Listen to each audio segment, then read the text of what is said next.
And she's going to be walking us through some routing enhancements for creating a rule in the customer service hub for automatically routing cases, as well as the service level agreement updates for configuring SLAs in the CSH.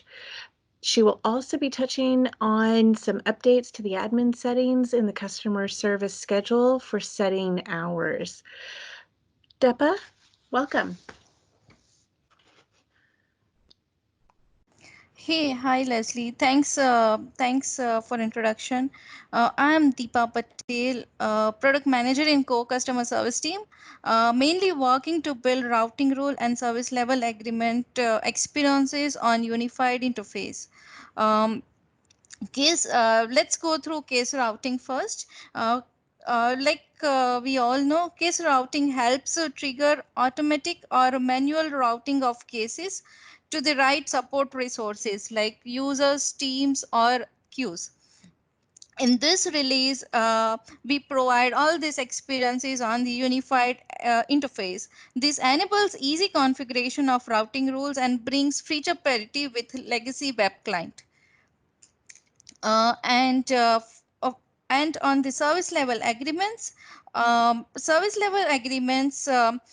the contracts between organizations and their customers, to define what are the key performance indicators to be met, and to track for all the contracts for which their customers are entitled for. And in this releases, we are bringing few announcements on service level agreements, and service level agreements are now built on unified interface.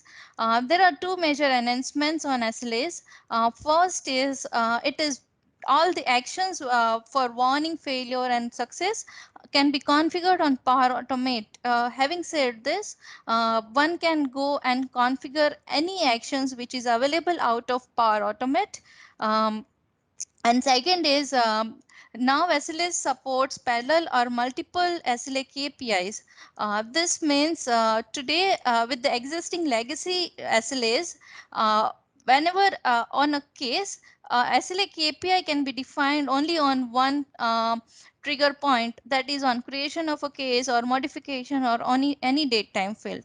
But with the new SLAs, we have a capability to define different KPIs at different trigger points. A simple example can be a first response by SLA would start triggering or will trigger when case is created, but an escalated by KPI can be configured and triggered when a case is escalated. It is a complete web client parity. Having said this, let's quickly jump into demo.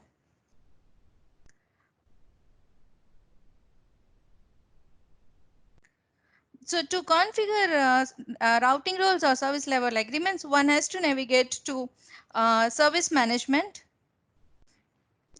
We'll first go through routing rules. I click on routing rule sets.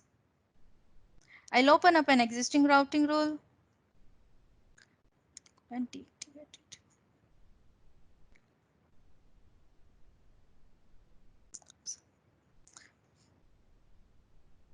Sorry, I'll just go and create another routing rule set. So let's say I'm creating a routing rule for high priority cases.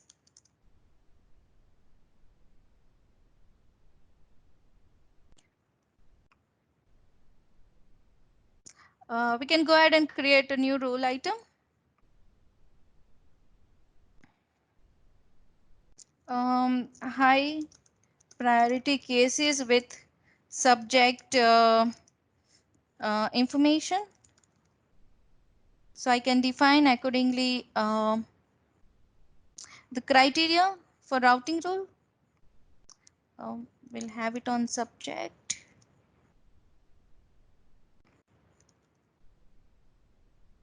Okay, I'll just pick up default because we don't have information as of now configured. I'll go and pick up priority because we want this routing rule for high priority cases. And then we'll quickly go and route this case to a specific queue. Save and close. So this is how I create a routing rule. And this is how we create a routing rule set. One can go ahead and activate the routing rule set if required. Quickly moving to service level agreements demo. To configure service level agreements, one has to first go and configure SLA KPIs.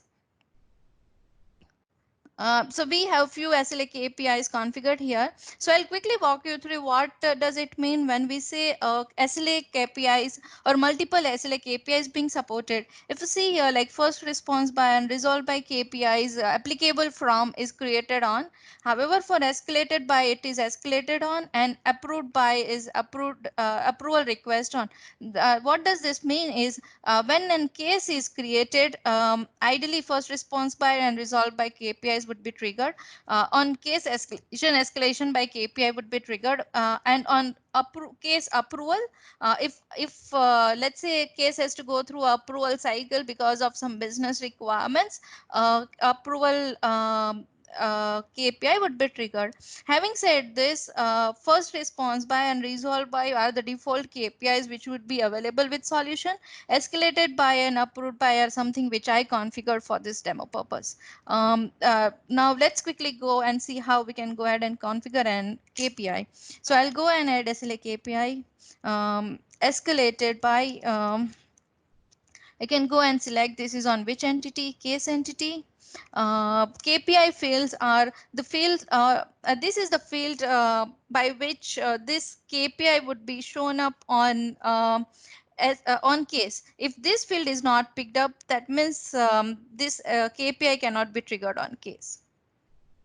Escalated by, applicable from, because it is escalated, I'll pick escalated on. However, you see there are other list of attributes shown here. These are all the date time fields available on case entity, and this specified on which or what time I want to trigger this specific SLA KPI. So I'll pick SLA escalated on as of now. I'll go and save it.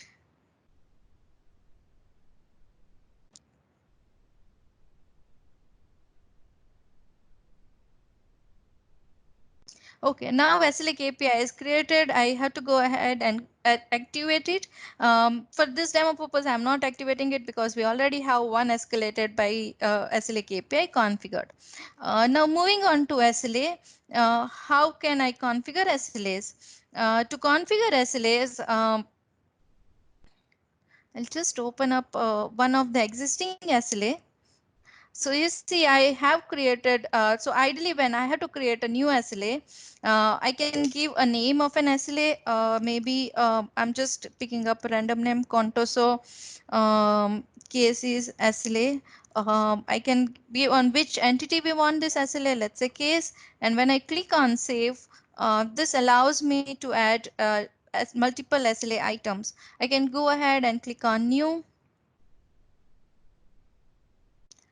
Here I can go and configure SLA items. Let's say I want to configure it for first response by. High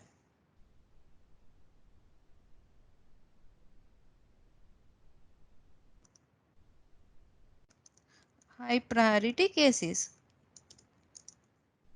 I'll go and pick KPI. Again, this gives me the list of KPIs whichever are configured under SLA KPIs. I'll go ahead and pick first response by. If you have observed in legacy SLAs, allow, pause, and resume and business hours were part of parent SLA. The restriction with that was the configuration done for allow, pause, and resume and business hours would be added by all the SLA items configured. Now, with the new SLAs in unified interface, what we have done is allow, pause, and resume and business hours are brought on SLA items. What does this mean? is, let's say you have high priority cases or some critical cases where agents cannot do allow pause and resume, or it should not be added to business hours, but it should be taken care of by agents who works 24 by 7. And having said that, you can define SLA item for all those critical cases where allow pause and resume can be no and business hours can be 24 by 7, or don't mention any business hour. However, there are few low priority cases where customers can wait when on next opening of a business. So you can go ahead and configure 9 to 5 or 8 to 5 business hours as per need. So having said this, now a single SLA can have SLA items with different business hours and pause and resume configuration. Let me go ahead and pick a case priority is equal to high. Um, okay, and because it is first response by our success criteria would be first response sent is equal to yes. I can pick warning and failure, or I'll leave it default as of now. I'll go ahead and save this SLA item. Now second step to this is configuring actions. So let me click on configure action.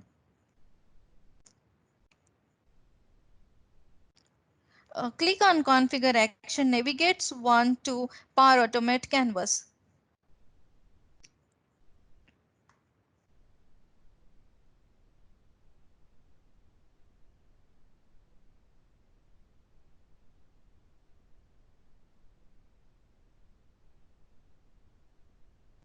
So here you see there are two steps already configured. This comes with SLA configuration.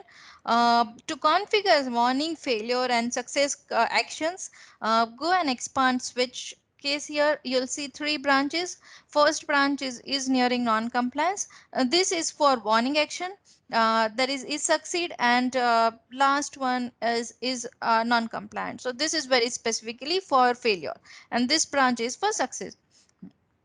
Now quickly let me go ahead and show you what we have already configured.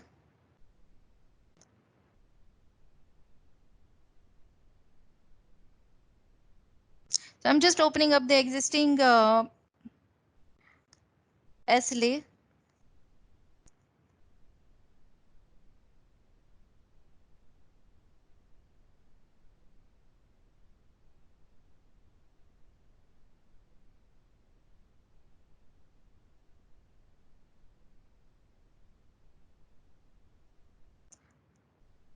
So if you see here under nearing non-compliance or for warning action, um, I have configured two steps. One is to get a record. This is to retrieve a case on which this SLA is configured, and second one is to send email. So ideally first step helps to get the context of a case like case number and case title, which can be inserted within an email body. And this is how one can go ahead and send an email. If one wants to perform some more actions like sending a message on Teams or any further, whatever is available or whatever is possible on Power Automate canvas can be configured here as an action to this SLA. So this gives an immense capability on SLAs to the customers, and customers can go ahead and configure any actions out of Power Automate. Having said this, and a quick update what we have on customer service schedule is, let me open up a customer service schedule. This was released before a year, but we did a small update here. Under set work hours, earlier this was a text box where one had to manually go and enter date and time, sorry, timings. But today it is a pick list. One can go ahead and pick a time, or if required can go ahead and edit it as per the requirements. Can go and save it, and this would save this work hours. And like one all know, these work hours are used in SLAs to configure business hours as per business requirements. Having said this, now we are ready. We have a routing rule configured, and then we have a service level agreement configured. I'll quickly show you the agent experience when a case is created. How these routing rules would help agents to get that case routed to a specific queue, and how SLAs would be triggered. So I'll move to cases and I'll create a case. Let's say agent received a call where Ellison customer name is Ellison. She was complaining about her mobile speaker not working. So agent captured the information problem with mobile speaker. Customer Ellison. I'll go and to demo routing, I'll go and click on save and route. This would route this specific case to configured queue. Okay, now let me go to queues and see is this case really routed. Okay, so we see here this case is routed to a mentioned queue. And I can see more queue item details here, right? And we see there are two SLAs being triggered, SLA KPIs, first response in and resolve in. Having said this, because first response in and resolve in was KPIs were defined to be triggered on case creation, we see those two KPIs being triggered. Now let's take an example of third KPI where approved by a KPI. Let's say the agent Lisa, she thought, let me go and see what is the problem with this case. She did some investigation and she realized this handset, what Ellison has, needs a replacement, and this case has to go through a approval cycle, and she starts an approval request. Click on save, and now you had observed like we have another KPI being triggered, which is approved by. Having said this, like to whosoever this approve request has been redirected, he has to approve this request within 60 minutes. And this is how the SLA KPI is being tracked. So this is a quick demo on how SLA KPIs and routing rules can be configured via unified interface. And please provide your feedback down in the comments, and do let us know if this video was helpful. Provide any feedback or any suggestions on it, and do let us know if you need a deep dive of these videos. Thank you. Thank you, Depa. I appreciate it. And as Depa mentioned, please feel free to comment below with any questions. We really encourage you to provide feedback to let us know if we're on the right track here. And as mentioned, if we need to do a deeper dive on any area that would be helpful. And we'll be back again with more details as we go into the October release. Thank you, Depa.